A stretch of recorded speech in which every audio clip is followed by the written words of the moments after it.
Hello! Today we're talking about farm animals with Maria and Matt.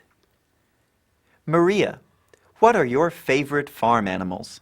I like lots of different farm animals. I like cows and horses and ducks. Good.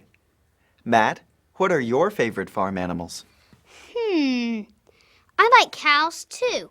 And I like sheep, and I like, well, horses too. Okay, let's play a game. We're on a farm, and we're talking about farm animals. This farm animal is a type of bird. It's swimming.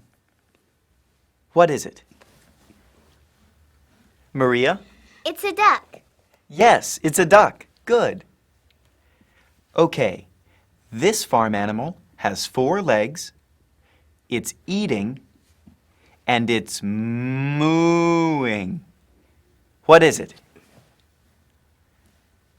Matt? It's a cow. Very good. It's a cow. Okay, we're still on a farm. This farm animal has 4 legs. It's big. It's running. And it's fast. What is it? Maria? It's a horse. That's right. Very good. There are lots of farm animals. What's your favorite farm animal? Well, that's our show for today. Next time, it's Kim's birthday. See you next time. Goodbye.